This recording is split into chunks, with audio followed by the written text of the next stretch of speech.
आणि आता कांदा उत्पादक शेतकऱ्यांसाठी सगळ्यात महत्त्वाची आणि मोठी बातमी आपण पाहूयात। कांद्यावरील 20% निर्यात शुल्क केंद्र सरकारने हटवलेलं आहे।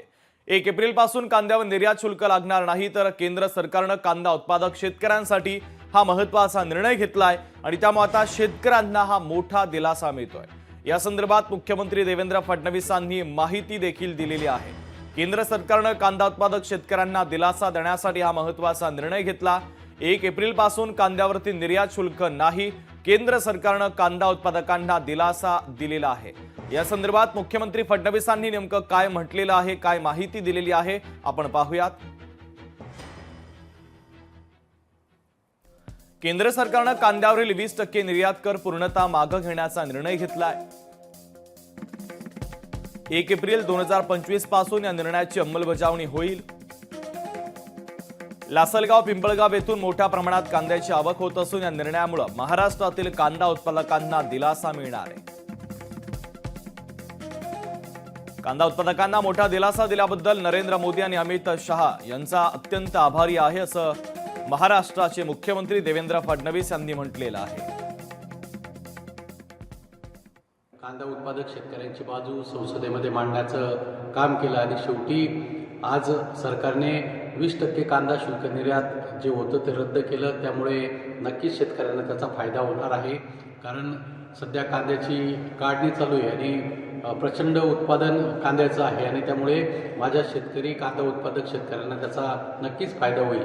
परंतु माझी सरकारला या निमित्ताने विनंती की यापुढे सुद्धा कुठल्याही प्रकारचे निर्यात शुल्क आकारू नये। संसदेच्या अर्थसंकल्पीय अधिवेशनामध्ये demands for grants on agriculture and farmers वेलफेअरवर बोलताना या आग्रहानं मागणी मी केली होती। याआधी माझे सहकारी दिंडोरीचे खासदार श्री भास्कर भगरे सर यांनी सुद्धा, राजाभाऊ वाजे शिवसेनेचे खासदार यांनी सुद्धा ही सातत्यानं मागणी केली होती आणि या मागणीनुसार कांद्यावरचं 20% निर्यात शुल्क रद्द केल्याबद्दल मी केंद्र सरकारचं मनापासून आभार मानतो आणि हीच अपेक्षा करतो की यापुढील काळातही कांद्याच्या बाबत केंद्र सरकारचं धोरण हे कांदा उत्पादक शेतकऱ्यांच्या हिताचं राहील अशी अपेक्षा व्यक्त करतो। शेतकऱ्यांचं दर दिवशी काही कोटीचं नुकसान होतंय, हे थांबवण्यासाठी आणि कांद्याचे दर वाढण्यासाठी फक्त निर्यात शुल्क हटवून भागणार नाही, तर निर्यातीवर अनुदान देण्याची वेळ आली आहे, तरच जास्तीत जास्त कांदा निर्यात होऊन शेतकऱ्यांना दरवाढीचा फायदा होईल।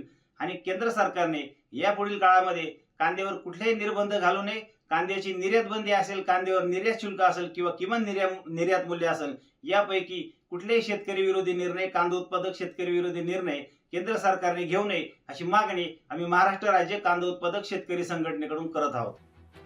तर केंद्राने हा महत्त्वाचा निर्णय घेतल्याने कांदा उत्पादकांना दिलासा मिळतोय। विशाल मोरे आपले प्रतिनिधी आपल्याशी जोडले जातात, त्यांच्याकडून अधिकची अपडेट आपण घेऊया। विशाल, खरं पाहिलं तर कांदा हा विषय लोकसभेच्या निवडणुकीमध्ये महत्त्वाचा बनलेला होता।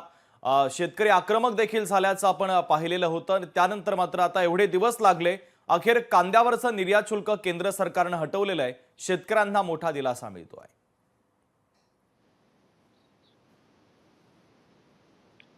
नक्की शुभम, जो केंद्र सरकारने जो कांद्यावरील 20% निर्यात शुल्क जे उठवल्यानंतर विविध लोकप्रतिनिधी आहेत, जे काही शेतकरी नेते आहेत, त्यांच्या सुद्धा प्रतिक्रिया आणि शेतकऱ्यांनी सुद्धा कुठेतरी एक समाधान व्यक्त केलं आहे। आणि त्यात महत्त्वाचा विषय म्हणजे जे शेतकरी नेते आहेत भारत दिघोळे यांनी जो हा जो निर्णय घेतलाय, हा जो निर्णय आहे या निर्णयाचे सुद्धा त्यांनी स्वागत केले आहे।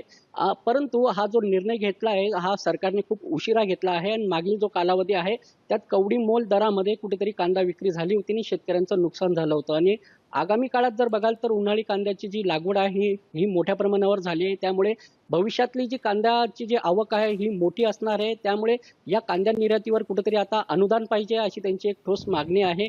आणि लोकसभेचे जे खासदार आहे भास्कर बगरे झाले, लोकसभेचे आपले अमोल कोल्हे झाले, यांनी सुद्धा या निर्णयाचं स्वागत केलं आहे। मात्र हे जे निर्णय आहे हा निर्णय शेतकऱ्यांचा हिताचा आहे, तो भविष्यातही तसाच राहावा अशी सुद्धा त्यांनी एक अपेक्षा व्यक्त केली आहे। शुभम, आणि विशाल, महत्त्वाची अपडेट तुम्ही या बातमीच्या संदर्भातले पोहोचवलेले आहेत, तुर्तास धन्यवाद। लोकशाही मराठी ऐका, पहा, जागरूक रहा।